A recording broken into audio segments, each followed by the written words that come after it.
Hey, what's going on YouTube? TG here, back with another video. Today I'm going to be talking about the EV/SPACs that have been coming out and, my personal thoughts on each one of them and, what I think you guys should do. So let's go ahead and start with the biggest of the big. Recently, NKLA has had an absolute roller coaster of a ride. As you guys can see, it has not been pretty, especially if you bought up here at like 90 something, $94, I think the top was. And it's had like a slow decline since. A lot of hype was happening when people thought General Motors invested $2 billion into their company. But really, NKLA was giving them $2 billion in shares in order to produce their Badger vehicles that they're making. So it's crazy, this company. And then, they have the fraud allegations and the short seller arguments and the lawsuits and just, it's a lot. And then Trevor Milton stepping down, like they've taken a couple big punches recently. And, I don't know how they're going to recover. I'm not going to touch NKLA, unless it like dips under 15, then I might, buy like, I don't know, $1,000 worth and, see what happens. But I'm going to be careful on this one. Unfortunately, it has very, very negative reputation, and it doesn't look good as of right now, so we're not touching that. Another one you guys have been talking about a lot is Workhorse. Workhorse did a lot of research on that, and Workhorse mainly has had an insane run up. Obviously, you look at the past year, up over almost 600%, so huge run up there. But the past week obviously has had a little correction. Workhorse is an interesting company because they are making like logistical vehicles, and they are right now one of the contenders for the U.S. Postal Service $6 billion contract. And while they might not be the favorite just because I think they're too small to be like a contender, like a big top contender for it, they're still definitely a contender. And if they win it, you're going to see this stock probably double. But if they lose it and they don't get the contract, it probably will go down to about $10 a share.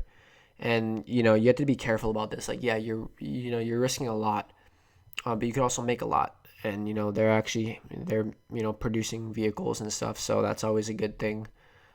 But it's risky, guys. And, you got to be careful with some of these. There's a great article, if you guys want to read about it, called All Bets Are Off for Workhorse Stock.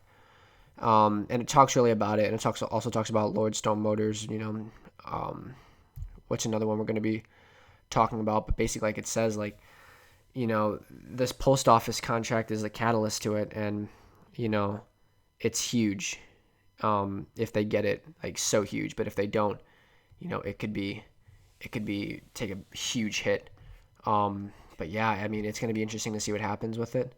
I'm also been looking at this one, Diamond Peak Holdings, Lordstone Motors, and they're pretty interesting, and they're a lot smaller of a market cap, which I like because they have a lot more room to grow, but they don't have a lot in production right now. They do have a factory that will be coming out pretty soon, by General Motors, that they actually bought out from them, so that's cool. And General Motors gave them some funding for that. It's a loan, so they will have to pay that money back, but they're going to have a good factory to build on, which is awesome.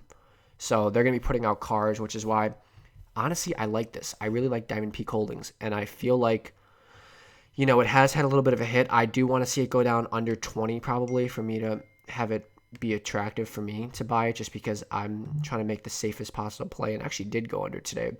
At one point, I did not see that, but, I definitely want to take a look at it and see what happens with this, but this could potentially be a great buy. But yeah, that's another one. And then there's obviously, SHLL, which everyone talks about. And, that was a huge acquisition. That was one of the first acquisitions. And, people went crazy over this. And as you guys can see, like, when it happened, it, like, just shot up big. And then, obviously that's pullback. And then it just absolutely shot up huge recently, like literally, like, 2 weeks ago or 3 weeks ago. It had a little bit of a pullback, but it's still up so much. And this is a great company and has a lot in store. It's really focused on the energy industry, which is huge.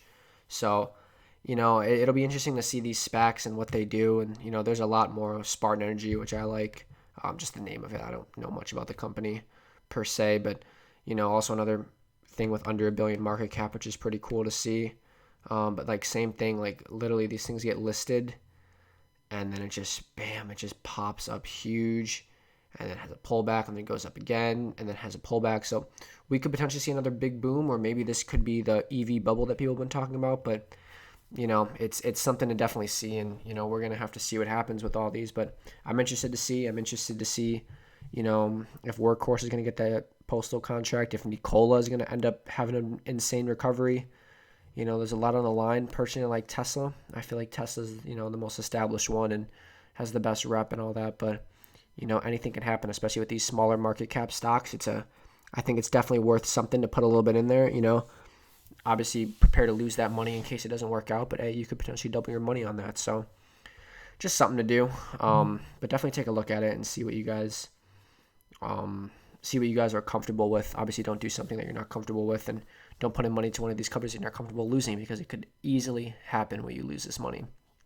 But just because there's so many of them, and that causes competition, and competition is great for us consumers, but it hurts the businesses because it cuts on their profit margins, and they have to lower prices to keep people intrigued and make them choose that company over the other company. So like I said, it's great for the consumer, but not as good for the company. Obviously, they'd prefer a monopoly-like situation where, they dictate the prices and they dictate all that stuff. But, in America, this is how it goes, and, they're going to compete, and, may the best man win, best company win. So it'll be interesting to see who's going to win this race, and, maybe a couple of them can win, but not all of them. It's just going to tell you that right now. Not all of these are going to win. There's going to be some losers, and there's going to be some corrections for the ones that don't win, and, it's something to see. So I'm interested. I'm intrigued to see what's going to happen with all this. I got my portfolio set up already, though, so I'm not going to be jumping anything more than $1,000 to one of these companies. But, we got our Apple and Amazon and Citigroup and Ameren. So we're just going to be holding this, see what happens. But, I'm definitely intrigued. So that's just my thoughts on these EV SPACs. Let me know what you guys think. And if you like the video, remember to like and subscribe. I'll talk to you guys in the next video. Take it easy. Bye.